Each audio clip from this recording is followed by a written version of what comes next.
নুসরাত ফারিয়াকে কারাগারে পাঠানোর আদেশ। ভাটারা থানায় দায়ের করা হত্যাচেষ্টা মামলায় গ্রেপ্তার অভিনেত্রী নুসরাত ফারিয়াকে কারাগারে পাঠানো হয়েছে।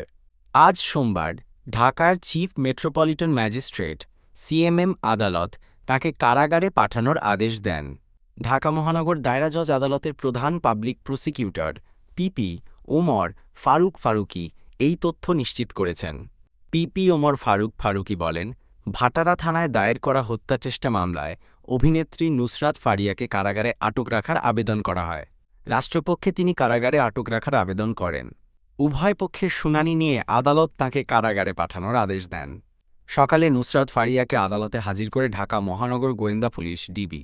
প্রসঙ্গত, গতকাল রোববার নুসরাত ফারিয়াকে ঢাকার হজরত শাহজালাল আন্তর্জাতিক বিমানবন্দর থেকে গ্রেপ্তার করে ইমিগ্রেশন পুলিশ। থাইল্যান্ড যাওয়ার সময় বিমানবন্দরের ইমিগ্রেশন চেকপোস্ট থেকে তাকে গ্রেপ্তার করা হয়। নুসরাত ফারিয়ার বিরুদ্ধে ভাটারা থানায় করা একটি মামলায় গ্রেপ্তারি পরোয়ানা ছিল। জুলাই গণ অভ্যুত্থানের সময় ওই মামলায় তাঁকে হত্যাচেষ্টার অভিযোগে আসামি করা হয়। ভাটারা থানার পুলিশের একটি সূত্র জানায়, গ্রেপ্তারের পর নুসরাত ফারিয়াকে থানায় আনা হয়েছিল। তবে থানায় তাকে না রেখে পরে ঢাকা মহানগর গোয়েন্দা পুলিশের কার্যালয়ে পাঠিয়ে দেওয়া হয়েছে। একই দিনে ঢাকা মহানগর পুলিশের যুগ্ম কমিশনার ডিবি উত্তর রবিউল হোসেন ভূঁইয়া এ তথ্য নিশ্চিত করেছেন। তিনি বলেন, বিকেল ৪টার দিকে তাকে ভাটারা থানা থেকে ডিবি কার্যালয়ে নিয়ে আসা হয়েছে। জিজ্ঞাসাবাদ করা হচ্ছে। এ বিষয়ে বিস্তারিত তথ্য পরে জানানো হবে।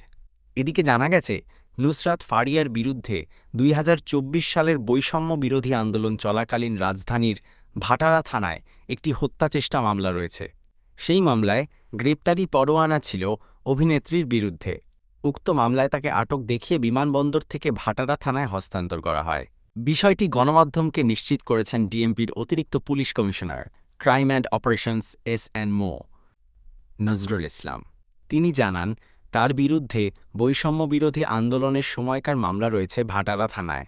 যেহেতু মামলা রয়েছে, সেজন্য ইমিগ্রেশন পুলিশ তাকে আটকে দিয়েছে। এরপর ভাটারা থানায় তাকে হস্তান্তর করা হয়।